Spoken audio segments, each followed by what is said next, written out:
चलिए आज देखेंगे वरिष्ठ नागरिकों के कल्याण और सक्रिय वृद्धावस्था के लिए SNEHA ई बुक लॉन्च की गई। इस पे आज चर्चा करेंगे। सामाजिक न्याय और अधिकारिता मंत्रालय ने नई दिल्ली में केंद्रीय मंत्री डॉक्टर वीरेंद्र कुमार की अध्यक्षता में राष्ट्रीय वरिष्ठ नागरिकों की परिषद की 5वीं बैठक के दौरान स्नेहा, पोषण, जुड़ाव, खुशी और सक्रिय बुढ़ापे की कहानियां लॉन्च की। ई बुक अक्टूबर 2024 से जून 2026 तक वरिष्ठ नागरिक प्रभाग के प्रमुख कार्यक्रमों, पहलों और उपलब्धियों का दस्तावेजीकरण करती है। ये प्रमुख सरकारी पहल क्या है, इसको भी हम देखेंगे। बैठक में वरिष्ठ नागरिकों के लिए व्यापक योजना अटल अभ्युदय योजना के कार्यान्वयन की समीक्षा की गई। इसका उद्देश्य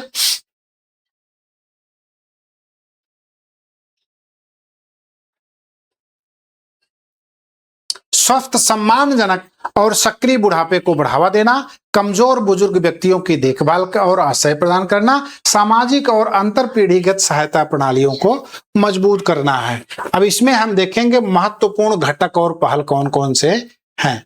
ठीक है। वरिष्ठ नागरिकों के लिए एकीकृत कार्यक्रम वरिष्ठ नागरिकों की निरंतर देखभाल, घरों, मोबाइल, मेडिकेयर इकाइयों और फिजियोथेरेपी क्लिनिकों का समर्थन करती है। राष्ट्रीय वयोश्री योजना पात्र नागरिकों के लिए सहायक जीवित उपकरण उपलब्ध कराता है। एल्डर लाइन वरिष्ठ नागरिकों के लिए राष्ट्रीय हेल्पलाइन है। एल्डर लाइन 14567 ये वरिष्ठ नागरिकों के लिए एक हेल्पलाइन तैयार की गई है। और जीवन ऐप भी तैयार किया गया है। जीवन ऐप बुजुर्गों की सुरक्षा, कल्याण, स्वास्थ्य देखभाल तथा पहुंच और सामाजिक समावेशन के लिए डिजिटल प्लेटफॉर्म उपलब्ध कराता है। ठीक है। और इसके साथ ही देखेंगे कि ये एक डैशबोर्ड भी बनाया गया है, वो शतायु डैशबोर्ड है। शतायु डैशबोर्ड वृद्धावस्था की देखभाल करने वाले समर्थन और प्रशिक्षण पर केंद्रित है। अब इसके आगे देखेंगे current policy link Ayushman Bharat से संबंधित है, तो उसको हम लोग देखेंगे। सरकार ने 70 वर्ष और उससे अधिक आयु के वरिष्ठ सभी नागरिकों के लिए आयुष्मान भारत पीएम जन आरोग्य योजना कवरेज का विस्तार किया है। भले ही उनकी सामाजिक आर्थिक स्थिति कुछ भी हो, यह भारत की बढ़ती आबादी और बढ़ती स्वास्थ्य देखभाल आवश्यकताओं के संदर्भ में महत्वपूर्ण है। सक्रिय बुढ़ापा क्यों महत्वपूर्ण है, इसको हम लोग देखेंगे। सक्रिय बुढ़ापा क्यों महत्वपूर्ण है। भारत एक वृद्ध आबादी की ओर एक क्रमिक जनसांख्यिकी संक्रमण का अनुभव कर रहा है। इसलिए नीतिगत दृष्टिकोण केवल वृद्धावस्था सहायता प्रदान करने से बदलकर प्रचार कर रहा है। किस चीज का? स्वास्थ्य उम्र बढ़ना, वृद्धावस्था की उम्र बढ़े, स्वस्थ वृद्धावस्था की उम्र बढ़े, आर्थिक और सामाजिक भागीदारी हो, आयु अनुकूलन बुनियादी ढांचा हो और निवारक स्वास्थ्य देखभाल हो, डिजिटल समावेशन हो, अंतर पीढ़ी संबंध हो, गरिमा के साथ बुढ़ापा। और उसके बाद है सरकार का वर्तमान दृष्टिकोण स्पष्ट करने से गरिमा के साथ बुढ़ापा और सम्मान के साथ बुढ़ापा पर महत्वपूर्ण जोर देता है। ठीक है। अब इसका महत्वपूर्ण डेटा क्या है वो देखेंगे। 2011 की जनगणना के अनुसार भारत में 10.38 करोड़ वरिष्ठ नागरिक थे। वरिष्ठ नागरिक 60+। ठीक है। जिसमें कि 5.11 करोड़ पुरुष और 5.27 करोड़ महिलाएं हैं। Longitudinal ageing study in India में पाया गया कि 60+ आयु वर्ग के 23.8% व्यक्तियों के दैनिक जीवन की गतिविधियों में कम से कम एक सीमा है जो दीर्घकालिक और वृद्धावस्था देखभाल की आवश्यकता पर प्रकाश डालता है। आगे देखेंगे इसका संवैधानिक और कानूनी लिंक क्या है ना। इसका संवैधानिक और कानूनी लिंक देखेंगे तो अनुच्छेद 41 किससे संबंधित है? वृद्धावस्था से संबंधित है। बीमारी और विकलांगता सहित मामलों में राज्य द्वारा अपनी आर्थिक क्षमता के भीतर सार्वजनिक सहायता के प्रावधान से संबंधित नीति निर्देशक सिद्धांत बनाती है। अनुच्छेद 46 किससे संबंधित है? कमजोर वर्गों के शैक्षिक और आर्थिक हितों को बढ़ावा देना। अनुच्छेद 21 क्या है? जीवन और व्यक्तिगत स्वतंत्रता का अधिकार सम्मानजनक बुढ़ापे के लिए ज्यादा प्रासंगिक है। कौन सा अनुच्छेद? 21। ये एग्जाम की दृष्टि से महत्वपूर्ण हो सकता है। माता पिता और वरिष्ठ नागरिकों के भरण पोषण और कल्याण अधिनियम 2007 वरिष्ठ नागरिकों और माता पिता के भरण पोषण और कल्याण के लिए एक कानूनी ढांचा प्रदान करता है। अब इसके लिए देखेंगे कि इसमें परीक्षा के जो फोकस बिंदु क्या है। स्नेहा एक ई बुक है और ये ई बुक किससे जुड़ी है? पोषण से जुड़ी है और खुशी से जुड़ी है और उम्र बढ़ने की कहानियों से जुड़ी है। ठीक है। किस मंत्रालय से है? सामाजिक न्याय और अधिकारिता मंत्रालय के द्वारा ये संबंधित है। वरिष्ठ नागरिकों के लिए नोडल मंत्रालय कौन सा है? तो सामाजिक न्याय और अधिकारिता मंत्रालय वरिष्ठ नागरिकों के लिए मंत्रालय है। ठीक है। अम्ब्रेला स्कीम के अंतर्गत ये आता है। अम्ब्रेला जैसे छतरी होता है, छतरी अपने नीचे लोगों को भीगने नहीं देती है, वैसे ही इसके अंतर्गत बुढ़ापा को कवर किया गया है। इसका मुख्य विषय क्या है? सक्रिय उम्र का बढ़ना है और गरिमा के साथ बुढ़ापा है। ठीक है। अगला देखेंगे NCSRC वरिष्ठ नागरिकों के लिए एक राष्ट्रीय परिषद है। जीवन जो है संयुक्त बुजुर्ग सशक्तिकरण और वर्चुअल सहायता नेटवर्क से संबंधित है। शतायु क्या है? शतायु आपकी उपयोगिता के लिए वरिष्ठ समग्र देखभाल सहायता और प्रशिक्षण है। संवैधानिक लिंक इसका क्या है? किस अनुच्छेद से संबंधित है? तो अनुच्छेद 41 से संबंधित है। ठीक है। अच्छा, अब आंकड़े देखेंगे तो 2011 की जनगणना के अनुसार 10.38 करोड़ जो है वो वरिष्ठ नागरिक हैं। ठीक है। चलिए आगे चलते हैं। चिकित्सा पांडुलिपियों के डिजिटलीकरण के लिए CRAS NIIMH सेमरी का समझौता ज्ञापन हुआ है। ठीक है। चिकित्सा पांडुलिपियों के डिजिटलीकरण के लिए तो इसमें हम देखेंगे आयुष मंत्रालय के CCRAS के तहत राष्ट्रीय भारतीय चिकित्सा विरासत संस्थान में आयुर्वेद और संबद्ध पारंपरिक ज्ञान से संबंधित सैकड़ों चिकित्सा पांडुलिपियों को डिजिटलाइज्ड और सूचीबद्ध करने से संबंधित संग्रहालय और Indological research institute Kottayam Kerala के साथ एक समझौता ज्ञापन किया गया है। तो अभी समझौता ज्ञापन के जो मुख्य बिंदु हैं हम पहले उस पर चर्चा करेंगे कि मुख्य बिंदु क्या क्या है।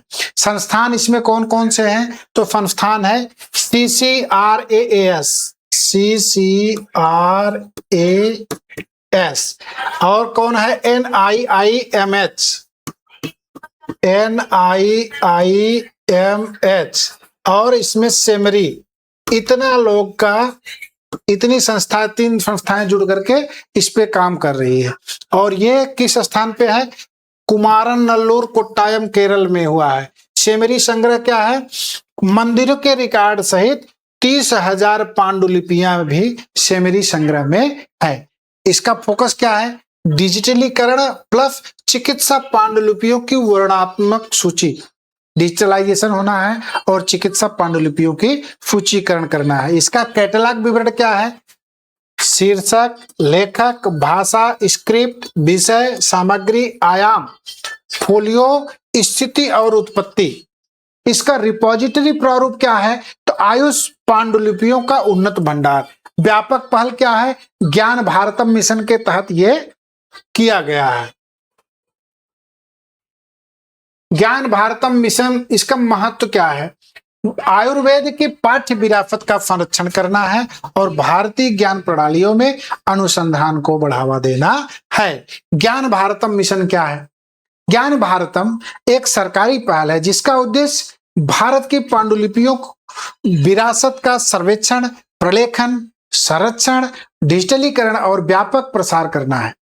यह नाजुक भौतिक संग्रहों की रक्षा करते हुए शोधकर्ताओं को लिए पांडुलिपियों को सुलभ बनाने का प्रयास करता है। चिकित्सा पांडुलिपियां क्यों मायने रखती है, अब इसको हम देखेंगे। चिकित्सा पांडुलिपियां क्यों मायने रखती है, तो ये पांडुलिपियां प्राथमिक साक्ष्य किसके बारे में देती हैं?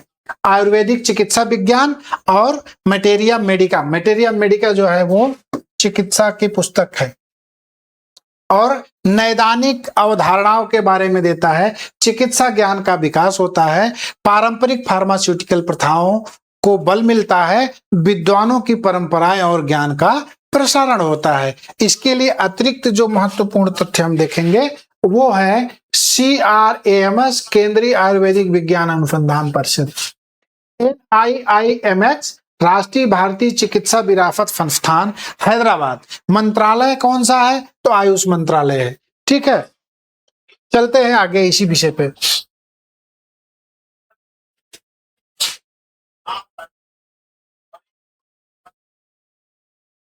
देखेंगे इसका सेमरी सेवादि संग्रहालय और इंडोलॉजिकल रिसर्च इंस्टीट्यूट कुमारनल्लूर, कोट्टायम में है। आयुर्वेद क्या है? आयुर्वेद भारत के आयुष ढांचे को कवर करने वाली प्रमुख प्रणालियों में से एक है।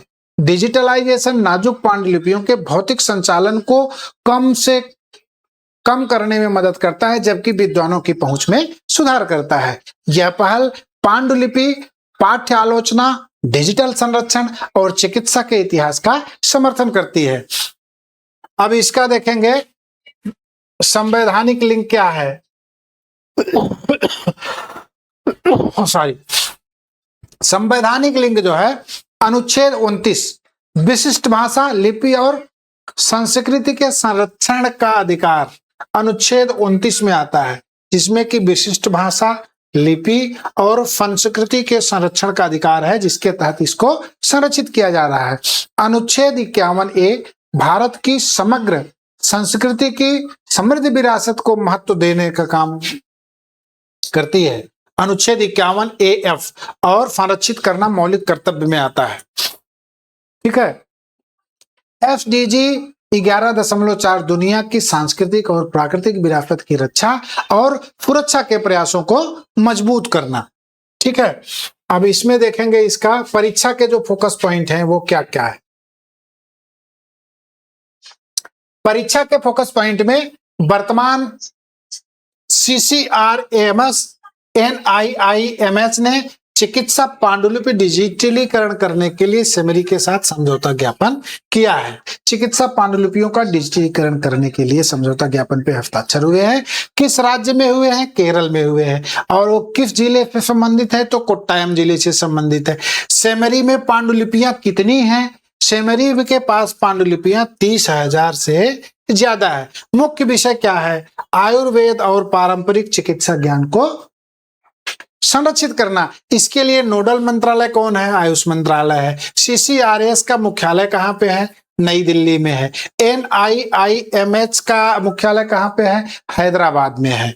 ठीक है, इसका जो प्रमुख लिंकेज है ज्ञान भारतम मिशन और भारतीय ज्ञान प्रणाली। संवैधानिक लिंक क्या है? अनुच्छेद 51A। अनुच्छेद 51A जो है ये मौलिक कर्तव्यों में आता है कि भारत की समग्र सांस्कृतिक विरासत को महत्व देना और उसको संरक्षित करना।